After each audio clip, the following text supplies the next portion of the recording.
Olá pessoal, nós estamos chegando aqui hoje na Fazenda Caruru. Vamos conversar sobre o tema liderança na fazenda com um grande exemplo de liderança, seu Miguel Reck. Conversar com ele sobre como ele está agindo aqui dentro da fazenda, como é que ele lidera a equipe e qual é o segredo para que ele tenha essa liderança de sucesso que é uma referência aqui no norte do Mato Grosso. Sejam bem-vindos e venham acompanhar o vídeo com a gente, pessoal.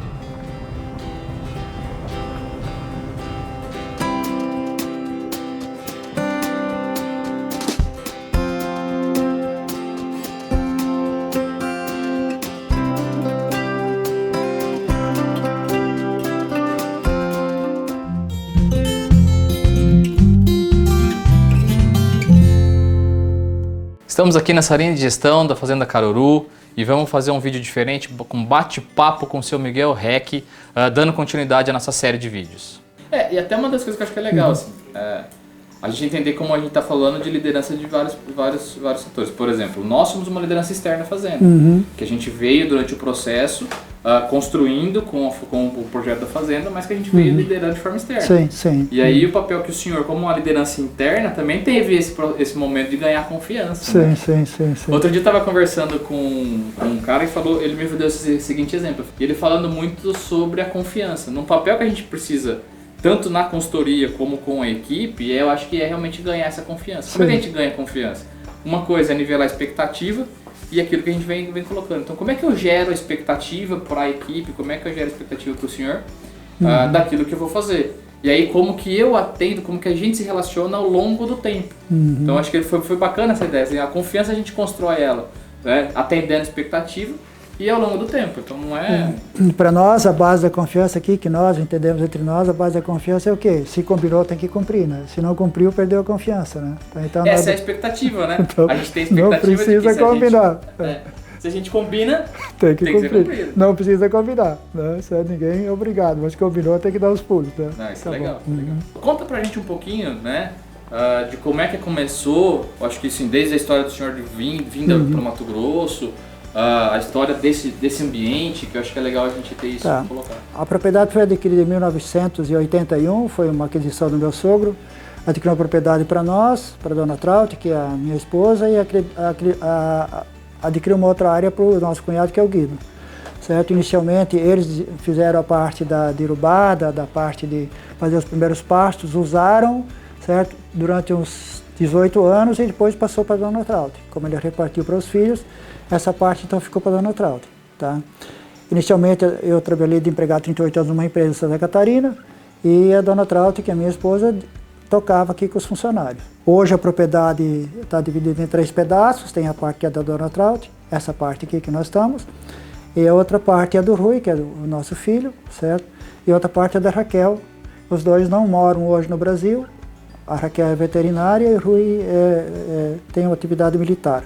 Nós começamos inicialmente aqui então com gado Nelore e depois nós decidimos adquirir, como eu não entendia dessa atividade, nós começamos com gado Brahma, certo? Que era mais, porque nós pensávamos que era mais calmo e também na verdade o gado é mais calmo. Essa propriedade que nós estamos aqui hoje sentados aqui era a nossa casa de morada, certo?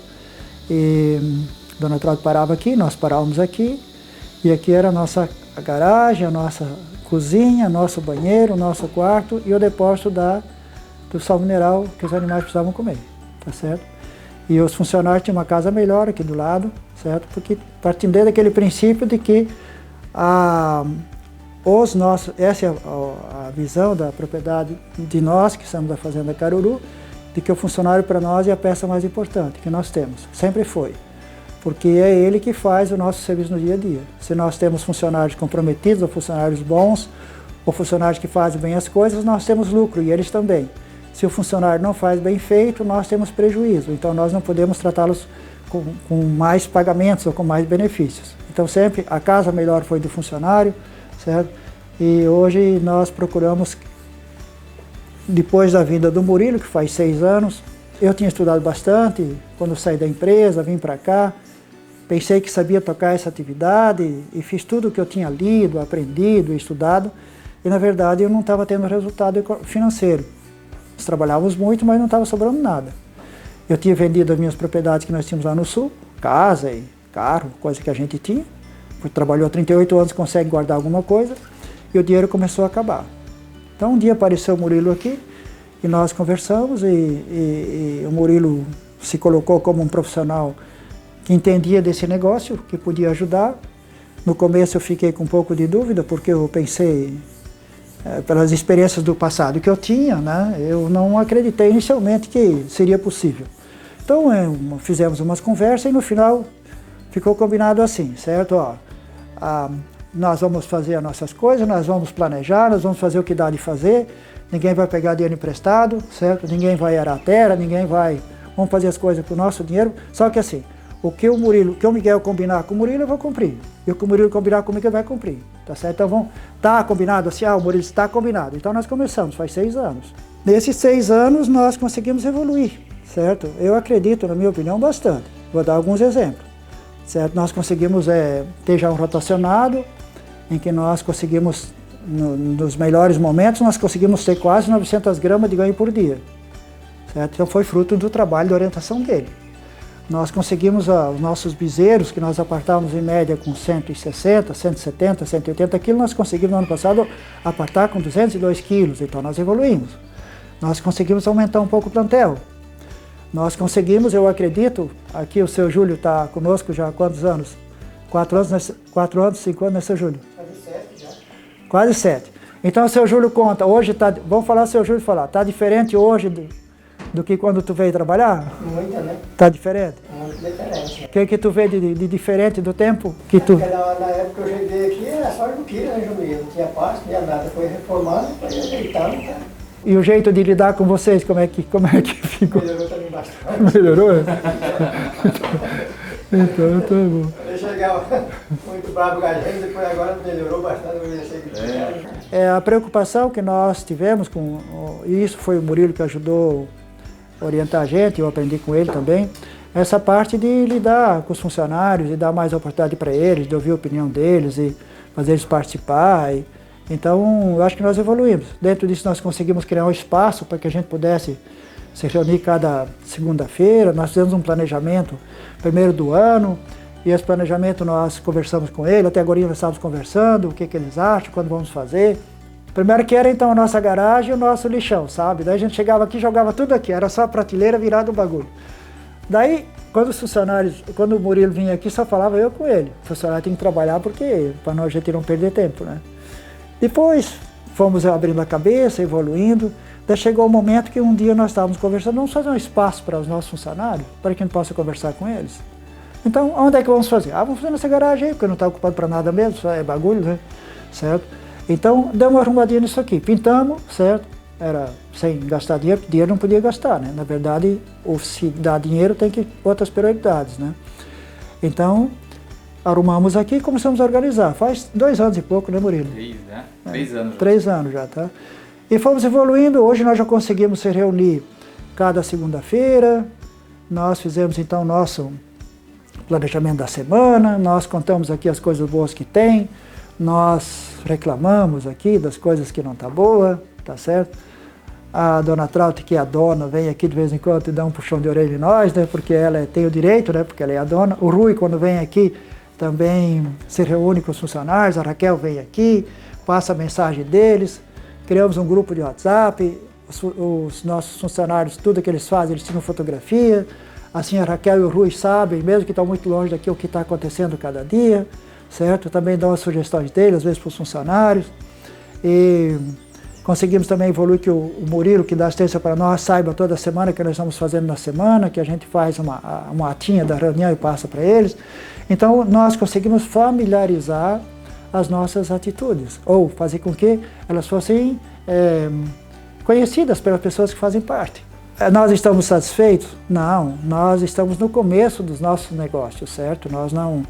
O que é verdade é que nós conseguimos nesses 6 anos, nessa evolução que nós tivemos, nós conseguimos fazer sem pegar dinheiro do banco, certo?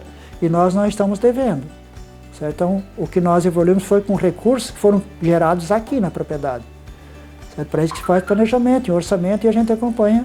Tem metas que a gente já define no início do ano, certo? Que a gente quer ter de resultado, quanto gado a gente tem que vender, quantos bezerros que a gente quer que aparta por cada 100 vacas que a gente bota no touro, que peso a gente quer apartar os bezerros, quantos bezerros a gente acha que pode morrer, não podia morrer nenhum, mas sempre morre uns, então a gente cria um limite.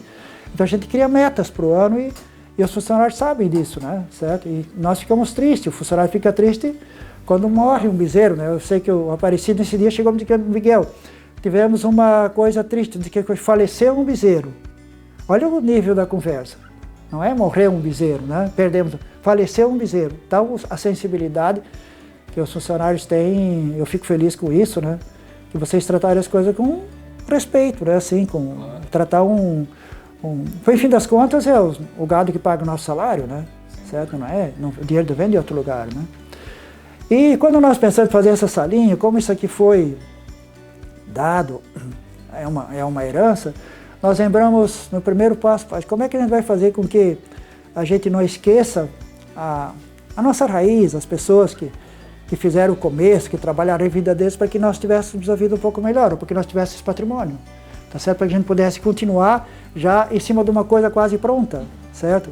Que não precisasse fazer tudo do começo, comprar, ficou mais fácil. Então fizemos esse quadro, certo? Para relembrar todos os dias que a gente veio aqui, de como eram as pessoas que deram isso aqui para nós, que é o pai da Dona Traut e a mãe da Dona Traut. Para lembrar, eu coloquei as ferramentas que ele usava, que ele era trabalhador, e também coloquei como eles eram. Algumas pessoas que vêm aqui enxergam as ferramentas, outras pessoas conseguem enxergar como eles eram. É interessante a forma que as pessoas veem as coisas, né? Então, como era o seu Geraldo e a Dona Valtra? Eles eram muito corajosos, tanto que eles tinham uma vida boa em Santa Catarina, venderam tudo para vir aqui no meio do mato, nos anos 80, que a estrada acabava para lá da ponte do Trevo do Ceará, certo? Eles trabalhavam muito, eles tinham controle dos gastos, quer dizer, eles eram econômicos, pão duro, vamos falar na prática assim. Ele era persistente, ele não desistia, sentia uma dificuldade, ele reforçava mais o empenho dele. Não, tá ruim, agora vou parar. Não, ficou ruim, agora nós temos que trabalhar mais, eu tenho que caprichar mais, que nós vamos vencer. E foi assim que ele venceu na vida. E ele era determinado também. E uma coisa muito interessante, que ele era muito honesto. O que era dele, o que era dos outros era dos outros. E sempre dizia, a gente tem que falar a verdade. E o que ele que me ensinou isso, a gente não precisa combinar, se a gente combinar, a gente tem que cumprir. Tá? Então era a filosofia de vida dele, isso nós copiamos dele. Tá? Depois eu também lembrei do pai da minha mãe, porque foi a base da minha educação, dos meus princípios, foi aprender em casa. E uma coisa que eu peguei do pai e da mãe foi como meu avô tratava os filhos, para lembrar também do meu avô. Quando a gente mostra toda a liderança deve ter alguém, um exemplo a ser seguido também. Que a gente não consegue, o senhor colocou muito isso, a gente está em abertura para aprender, a gente tem que ter a cabeça aberta de outras pessoas que nos ajudam, mas seguir exemplos. Eu acho que a gente está aqui, né? O seu Gerardo foi um exemplo fantástico de liderança que a gente pode colocar. E me chama a atenção, e aí eu queria até fazer um parênteses assim, o quanto que a gente consegue identificar quais são as ferramentas e as habilidades que ele usou. O que hoje a gente, né, no mundo mais corporativo, o pessoal está falando muito em hard skills e soft skills. O que são isso? São como é que eu tenho aquela minha capacidade técnica, ou seja, a ferramenta que eu uso, e aí aquilo na parede ilustra muito, né? As ferramentas que o seu Geraldo tinha para a execução do trabalho dele, e aquele cartaz mostra quais são as habilidades que ele tinha para a execução do trabalho dele. Então o quanto que no linguajar atual das soft skills e hard skills, o quanto foi importante. E a gente pode olhar que o grande segredo do sucesso dele está muito mais ligado, porque ele pode ter um machado muito parecido com o outro, ele pode ter uma pá que todo mundo tem que está comprando na loja. No entanto, a coragem que ele tinha, o trabalho que ele tinha como execução, o controle de gasto, persistência, determinação e honestidade, eram valores ou eram habilidades do seu Gerardo que levaram ele a sucesso. E a gente tem falado muito isso, né? Para o sucesso de uma liderança, as soft skills, ou seja, aquelas habilidades que a gente tem, são muito mais importantes do que a gente ter uma ferramenta estratégica. A gente usa ferramentas, não é que não. Por exemplo, matriz de capacitação, quadro de gestão semanal, fluxo de caixa, a gente usa as ferramentas para o nosso sucesso. Mas mais do que as ferramentas, elas só funcionam se a gente tiver habilidade para usar. E foi fantástico, acho que é fantástico a gente mostrar isso para o papel de liderança, para você que está aí buscando como se tornar um bom líder. Olhem para exemplos de pessoas que demonstraram habilidades o suficiente para isso. Sigam essas pessoas e trabalhem com elas, né? se for possível, né, por que não trazer como um mentor, trazer ele mais perto como uma fase mesmo da mentor, de estar mentor do seu próprio negócio, da sua própria mudança. Bom, essa aqui foi a nossa primeira parte do vídeo, espero que vocês tenham gostado e nos acompanhem nos próximos vídeos aqui sobre liderança na fazenda. A gente vai continuar esse bate-papo que está muito bacana.